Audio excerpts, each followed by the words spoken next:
Non, pas de souci, mon grand. Merci. Et donc je disais, j'attaque le zénithal, je le prends sur plusieurs coutures afin d'avoir un travail de lumière qui va être plus facile à travailler. Ça n'empêche pas que par la suite, une fois que je vais travailler ma figurine, que j'aurai posé mes dégradés, je peux revenir sur certaines ombres afin d'y créer une ambiance. Mais dans un premier temps, je vais poser ce zénithal afin de m'aider dans mon travail de peinture. Là, je suis venu avec des couleurs simples afin de voir comment on peut travailler un dégradé relativement simple. Alors, on va dire que par exemple, on va dire que sur un tissu où la plupart des couleurs qu'on va utiliser, on va prendre une couleur foncée, une couleur intermédiaire et une couleur qui va être plus claire. Là, je prends un exemple de 3 couleurs.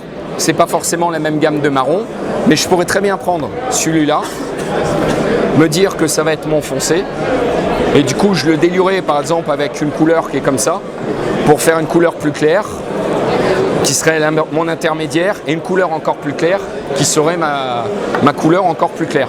Donc en fait, avec juste 4 pots de peinture, vous avez déjà plusieurs combinaisons qui est possible en termes de dégradé sur votre travail du marron. Donc voilà.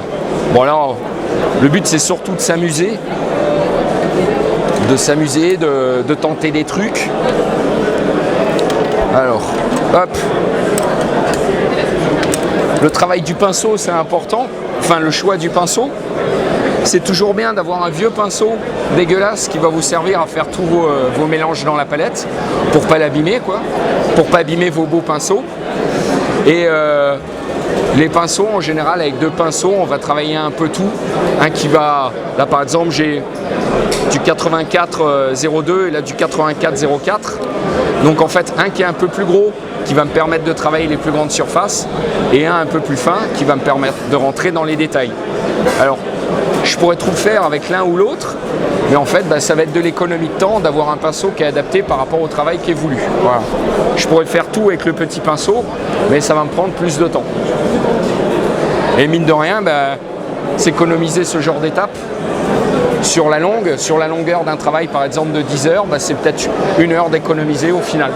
Donc c'est des petits détails, des petites choses qui se réfléchissent, quoi. Bon, j'ai pris du Games Workshop, mais ça aurait pu être n'importe quoi comme couleur. Où est-ce que j'ai mis? Ah ouais. Parce que j'ai oublié un truc important. Mes lunettes, je vois rien. Ça peut servir.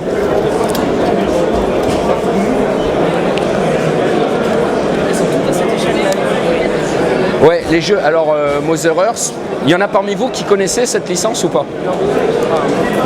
C'est une licence qui a une vingtaine d'années en fait. Et j'ai racheté cette licence. Et donc là, on travaille sur le jeu, sur le développement des règles, on va un peu agrémenter l'univers, tout ça. Et donc c'est un jeu qui sortira plus tard sur Kickstarter. Mais il y a déjà, on a bien avancé la gamme de figurines, les peintures studio, tout ce qui est le fluff et tout. Ouais, après on fait les tirages chez GRX, hein, c'est les meilleurs, y a rien à dire là-dessus, quoi. Alors, je suis venu avec mon foncé.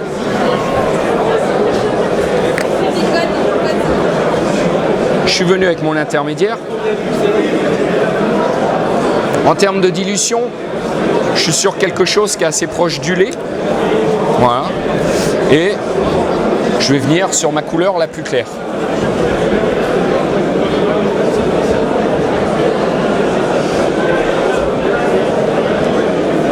Et là, en fait, imaginez, on a dit au début, on partait sur du crayonnage, sur une figurine. Donc ça, mon zénithal sur ma secouche, ça serait mon crayonnage. Là, le travail que je vais faire maintenant, ça correspondrait en fait aux premières couleurs. Quand vous travaillez sur un dessin en 2D, vous allez poser une première couleur qui va être un peu comme de la pastel, quelque chose de clair, qui va prédessiner, en fait, ça va être votre premier filtre sur la figurine et qui va donner vos indications de placement, de dégradé, de lumière, d'ombre. Donc là, c'est ce que je vais faire et en fait, je vais le faire assez vulgairement. Je vais enlever carrément.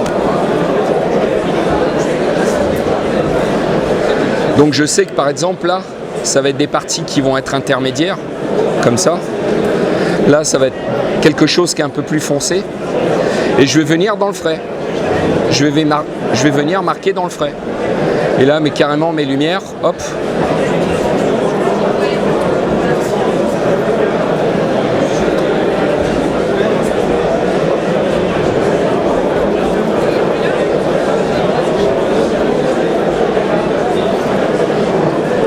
Je vais venir poser comme ça. Là, le bas, je sais que c'est carrément foncé.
Ouais, je mélange tout dans le frais en fait. Et je pose directement du coup mes lumières et mes ombres.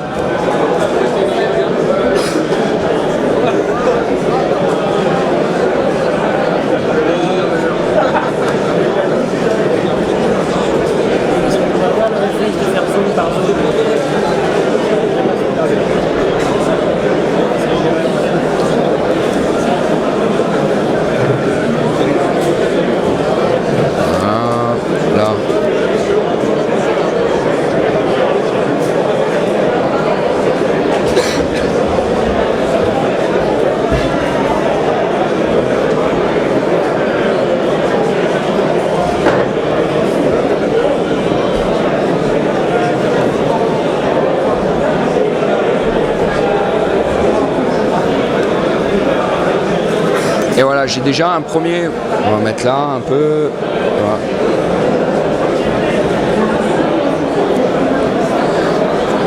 J'ai déjà un premier passage sur mon tablard, si vous voulez regarder, si vous voulez faire tourner. Faites tourner la figurine à la rigueur, si on prend la en main, faites tourner. Bon, Fabrice, t'as quel âge? Parce que du coup, ça fait 20 ans, l'horreur. Ah, tu dis crayonnage, tu dis basket. Ah, j'ai 50 ans, moi. J'ai 50 ans. Presque. Non, c'était juste pour une question à la course. Ah ouais, ouais, ouais. Ouais, déjà. 50 ans, presque, ouais, ouais, ouais. Ouais, tout le monde me le dit, ouais. Ouais, j'ai commencé la fixe à 14 ans. Ça commence à faire.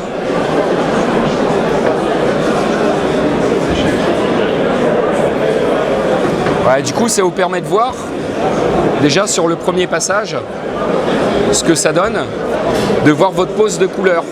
Là, du coup, vous avez vraiment votre patron en termes de travail, quoi. Du coup, vous attendez après que ce soit sec.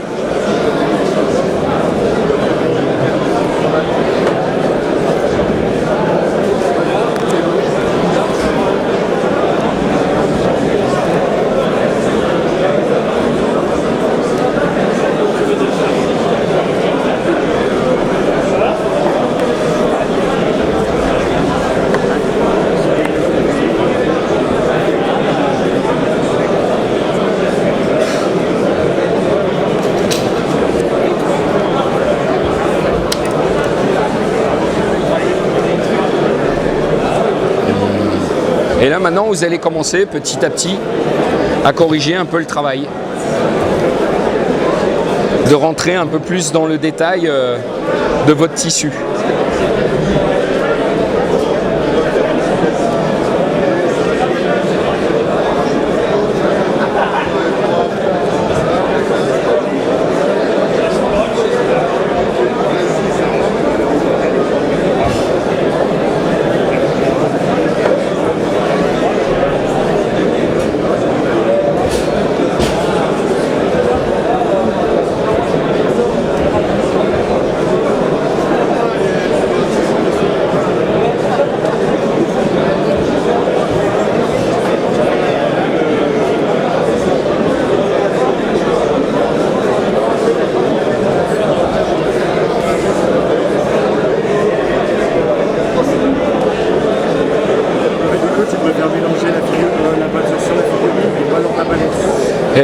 en fait, ouais, tu as déjà une base de dilution sur ta palette.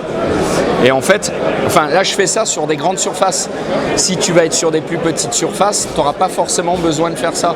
Mais en fait, ce qui est marrant, c'est que quand tu prends des bons pinceaux comme le Raphaël, quoi, le Kolinsky, tout ça, tu as un bon réservoir au niveau de ton pinceau. Donc en fait, à peine tu vas prendre de peinture sur ton pinceau, si on prend une autre, naturellement, les deux peintures vont se mélanger sur ta figurine, quoi. Et là, je suis toujours pas dans le détail, hein. Je renforce en fait mon travail que j'ai fait avant, quoi.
Ouais, c'est ce qu'on va faire. Ouais. On va voir un peu comment on travaille le vieillissement en fait de ce tissu. Ouais.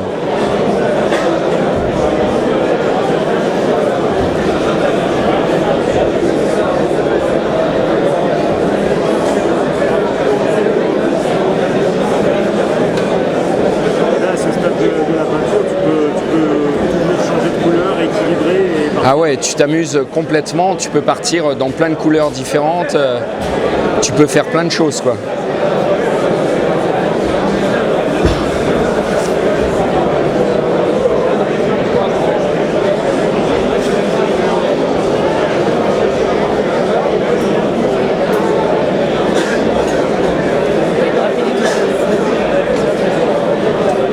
Merci.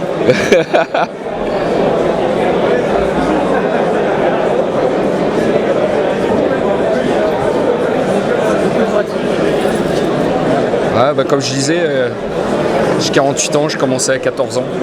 Ça fait un petit peu. Et donc ça commence à faire.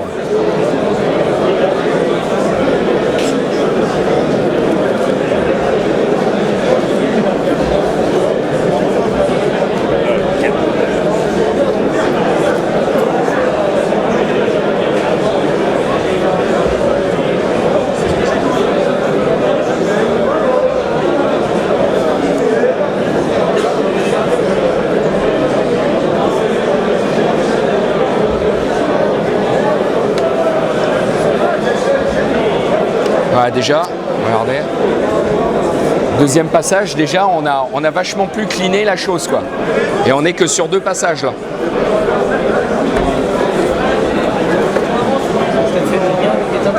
Ouais. Directement, avec mon pinceau, je mélange les couleurs. Ouais. Je fais mes transitions. Et vous avez vu, ça prend pas longtemps. Hein. C'est vraiment... Et le deuxième, je corrige. Le deuxième coup, j'ai corrigé en fait. Ouais, tu vois, je suis sur la même dilution, la même chose. Et après, ce qui va dépendre, ce qui fait que ça va sécher vite sur ton modèle, que tu vas passer à autre chose rapidement, c'est la quantité de peinture que tu vas mettre sur ton pinceau. Plus tu vas, avec le temps, tu apprends à bien doser la bonne quantité que tu mets sur le pinceau. Et c'est là qu'en fait, tu mélanges la peinture comme il faut sur ton sujet, que tu vas faire tes transitions plus proprement. Parce qu'en fait, qu'est-ce qui fait que ton dégradé, tu vas prendre beaucoup de temps? C'est qu'en fait, c'est si tu n'as pas mis la bonne quantité de peinture sur ton pinceau, soit tu vas éclater ta peinture, soit tu n'en as pas mis assez, donc ça ne marche pas. Et en fait, vraiment, pour que ça marche, ben, c'est avec le temps, travailler la bonne dilution, travailler la bonne chose. Après, une fois que tu es là, déjà ça donne un bon petit aperçu de ton ombre et ta lumière. On va utiliser la texture. Alors la texture, tout simplement, je vais venir avec de la petite mousse de blister, tout simplement. Hop, par exemple, je viens là, je tapote un peu, je tapote sur ma feuille et je vais commencer à tapoter. Et ça va permettre de donner de la vie à mon tissu. Donc je viens sur ma couleur intermédiaire.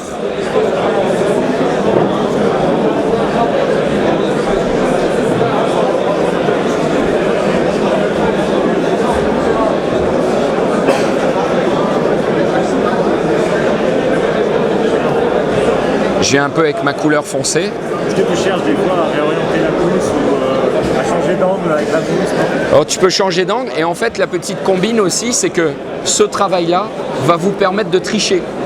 S'il y a un endroit, votre dégradé il n'est pas bon, il n'est pas propre, s'il y a un endroit, vous avez eu de la difficulté, par exemple pour passer d'une transition, là on voit par exemple de passer de mon foncé à mon moyen, la transition elle a été un peu plus difficile. Donc hop, du coup, j'insiste un peu plus sur cette partie-là. Ça va me permettre de masquer ce travail-là. Et je viens. Alors, aussi ce qu'il faut savoir, c'est que vous avez vu que j'ai utilisé mon tapotage de mousse avec exactement la même dilution. Parce que si j'utilisais une peinture qui était plus épaisse, en fait, ça me ferait de plus grosses marques. Ça serait pas bon. Et aussi l'avantage de garder cette dilution, du coup quand je tapote, selon les couleurs que je vais tapoter, elles vont se mélanger entre elles. Du coup ça va créer des taches de diverses couleurs et sur divers reliefs et de diverses épaisseurs. Une fois, on attend que ça sèche. Voilà, déjà vous pouvez faire un petit tour, voir ce que ça donne. Pour faire un effet de goût. Ouais, pour faire un effet de salissure, mais aussi vous allez voir de profondeur et de vie à travers le tissu.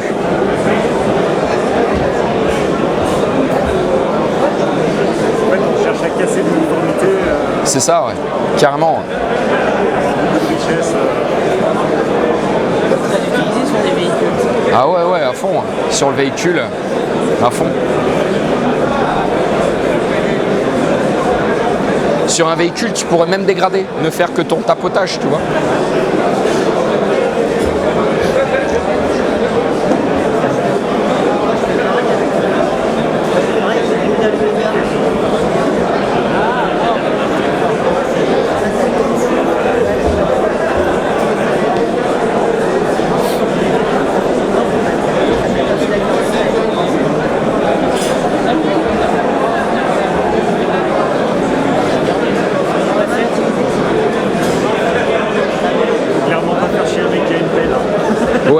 Faut pas faire chier un mec à une pelle.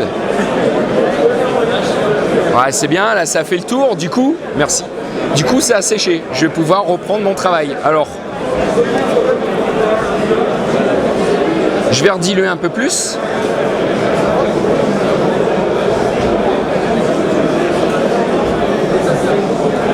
Je vais rajouter de la peinture aussi, j'en manque un peu.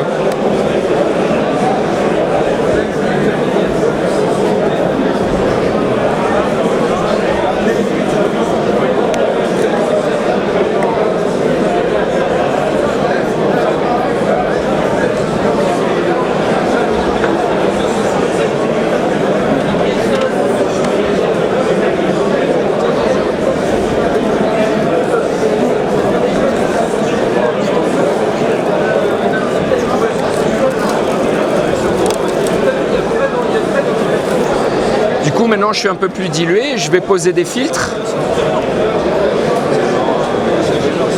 qui vont me permettre d'en fait recliner encore mon travail et en plus le fait de passer par-dessus les tâches, ça va donner une profondeur.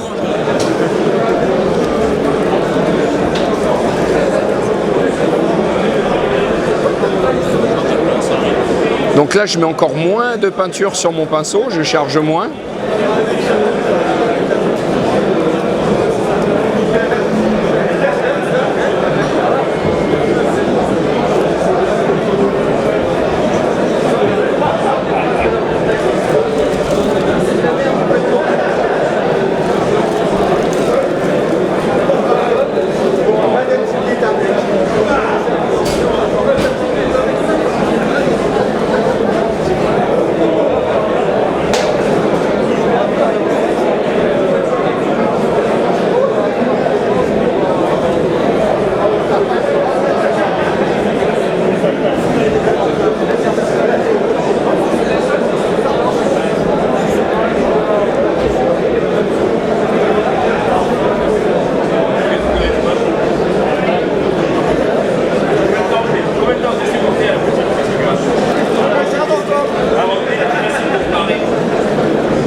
Là, on commence un peu plus à détailler les choses à fur et à mesure.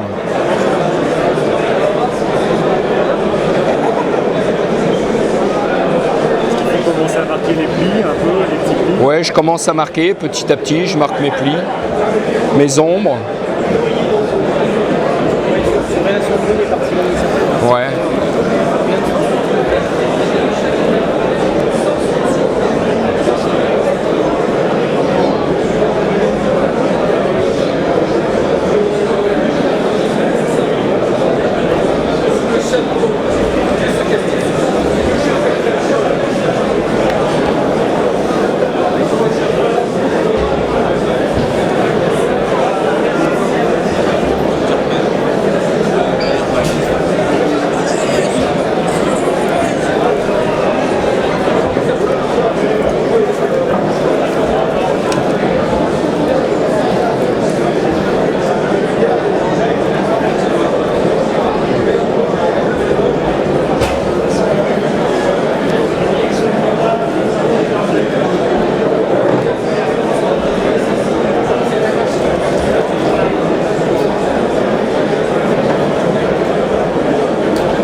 Ouais, de où ce que j'en suis, ouais, à fur et à mesure.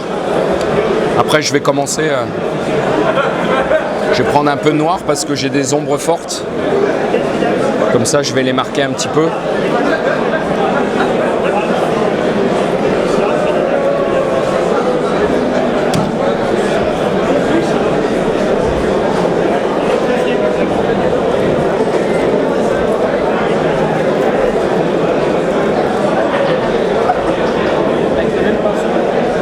Ouais, toujours.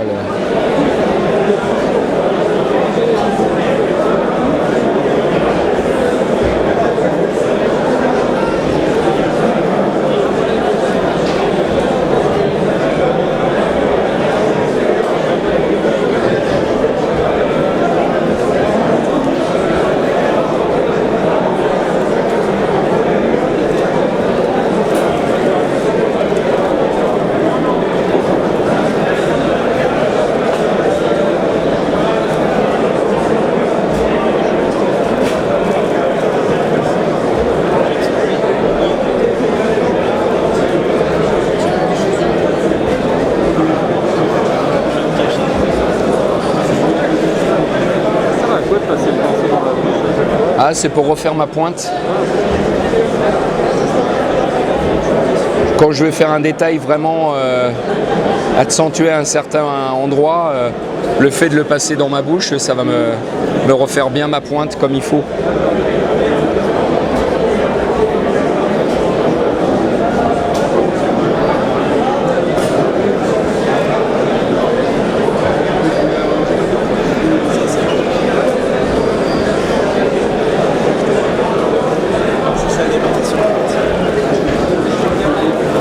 Des fois, j'hésite pas à mettre des petits points à des endroits pour texturer un peu mon tissu à nouveau.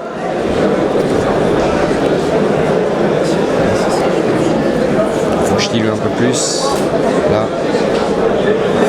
C'est pas mal aussi quand vous sur la palette, quand vous mettez la peinture. Là, j'ai tiré en fait ma peinture. Avec là, j'ai plus dilué que là. Donc du coup, je sais que si je vais piquer là ou là, je ne vais pas avoir la même dilution par rapport au travail de ma pièce selon l'endroit que je vais utiliser. Comme ça, ça me permet aussi également de gagner du temps.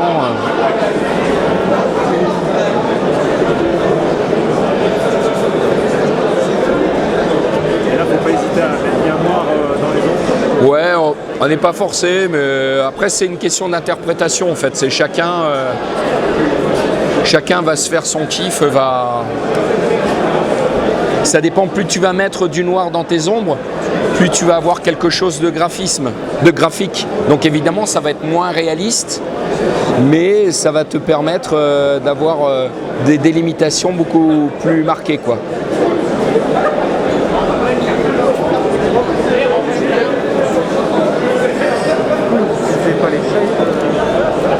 Pardon ?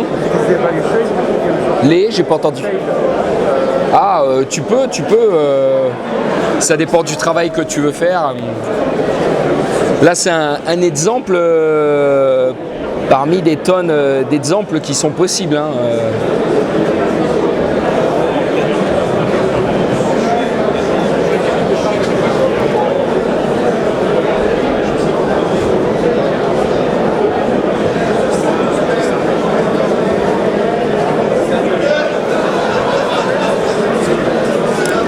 Ouais, du coup, ça permet d'avoir affiné.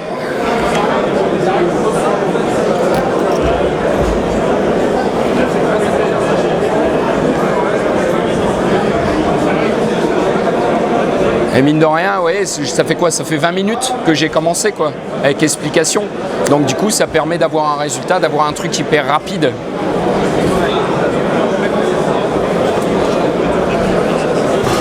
Surtout que là, imaginez, pour la démo, je vous montre que le tabar. Mais quand je vais peindre une figurine en entier, je vais carrément tout mettre sur ma palette et je vais faire toute la figurine en entier en fait.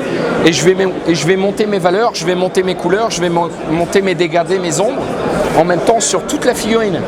Donc au final, tu peux arriver à peindre ta figurine très très vite parce que tu as tout fait en même temps. Et par exemple, si je commence à droite, quand j'ai terminé à gauche, à droite c'est sec. Enfin à gauche c'est sec, donc je reviens.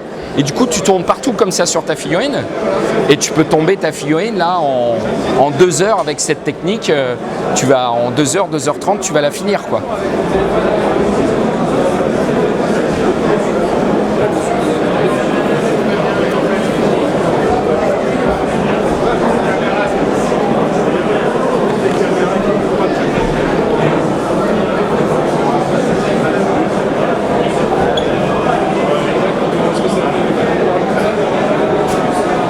Merci.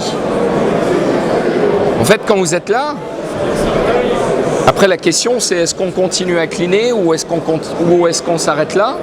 Parce qu'évidemment, si on clean de plus en plus, on va essayer d'avoir quelque chose de plus en plus propre. Si on clean un peu moins, on reste sur quelque chose d'abîmé, de sali. Ça va dépendre de l'interprétation que vous voulez faire sur votre pièce, de l'histoire que vous allez raconter dessus. C'est pareil. Vous avez vu, j'ai tapoté à la mousse de blister pour la vieillir, pour vieillir le tissu. Mais en fait, l'opération que j'ai fait, je peux la répéter des tonnes de fois. Je retapote, je clean, je retapote, je clean, jusqu'à mettre plusieurs niveaux en fait de peinture. Et à chaque fois que je vais recleaner à nouveau, je vais diluer ma peinture de plus en plus pour ne pas effacer ce qu'il y a en dessous, pour donner de plus en plus de profondeur. Et là, alors on n'est pas forcé de le faire partout, on peut faire des toutes petites touches de toutes petites choses. Là par exemple, on va faire un exemple, tiens je prends du rouge.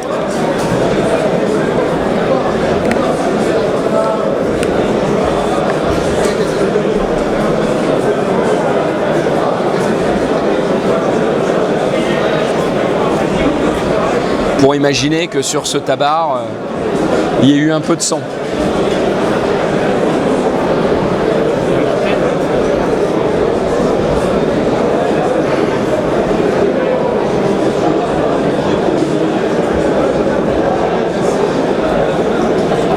Alors là c'est pareil, c'est choix d'interprétation. Est-ce que je viens dans les parties sombres pour donner de la richesse un peu, on va dire, sur ce cuir, ou est-ce que je veux carrément que mon sang il soit visible et que je le mette sur les parties claires? Ça c'est pareil, chacun voit son interprétation, chacun voit comment il veut faire. Alors des fois, par exemple ce que je fais là, c'est très léger. Et vous allez vous dire, mais en fait, on ne le voit pas trop. Alors c'est vrai, on ne le voit pas trop, mais votre œil, lui, il va le détecter. Et il va détecter en fait qu'il y a quelque chose de différent sur le tissu, qu'il y a une nuance, il y a des couleurs qui viennent enrichir le travail. Et là, voilà, j'ai tapoté et je vais revenir.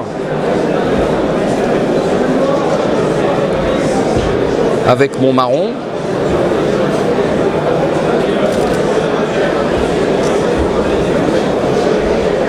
Reposer des filtres à certains endroits, ou mon noir.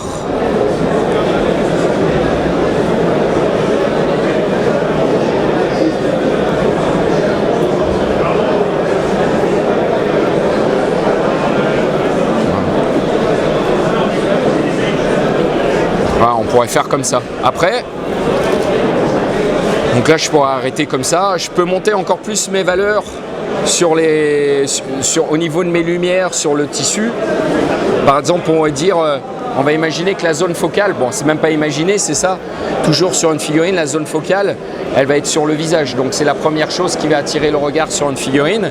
Donc on le prépare en fait, cette zone-là. Ce qui veut dire qu'il va y avoir en dessous, on va pousser un peu plus les couleurs afin de se rapprocher de cette zone focale. Donc là, j'ai ma couleur là. On pourrait dire, voilà, je prends cette petite couleur hausse.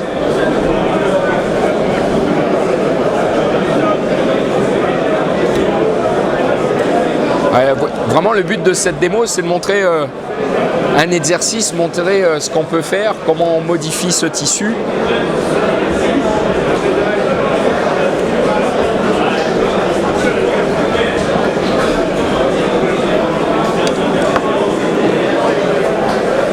Et là, du coup,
voilà, je suis juste venu sur des petites pointes. Je peux corriger un petit peu. Je fais un petit peu de raccord.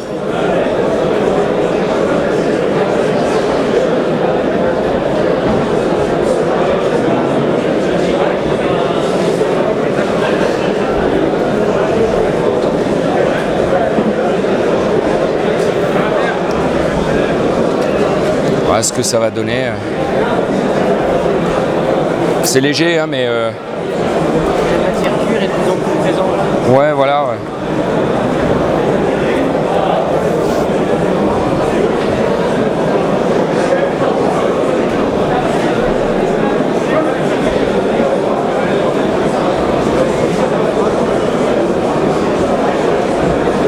Et là, c'est tout bête, mais j'ai à peine dilué, j'en ai mis à peine, mais ça a rehaussé. Ça a vraiment rehaussé mon dégradé, ça a vraiment rehaussé ma lumière quoi, sur ma couleur. Et après, c'est pareil, on pourrait continuer encore plus loin. Par exemple, si vous peignez des figurines qui vont être un peu cartoon, super-héros, vous allez monter encore plus les lumières, exagérer sur les ombres pour faire des trucs encore plus forts. C'est toujours pareil, là on est sur l'interprétation. En fait, c'est chacun fait... là, on est sur la figurine qui est quand même un peu... il y a un petit délire un peu militaire, histo, donc je veux pas que ça fasse trop non plus fantastique, trop cartoon, donc je monte pas trop. Fabrice, est-ce que tu te sers des lignes pour le focus? Est-ce que, je sais pas comment dire, mais tu aurais une ligne qui montrait vers le visage, est-ce que ça guide le regard aussi? Est-ce que ça aide ça? Tu peux, ouais.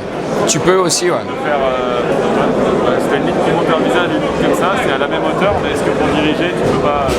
Tu peux, ça aide? tu peux. Après, ça dépend vraiment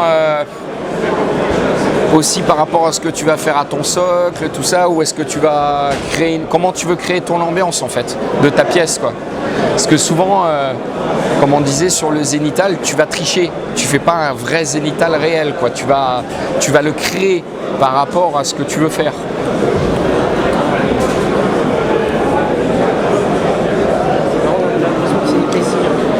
Ouais. Et bon,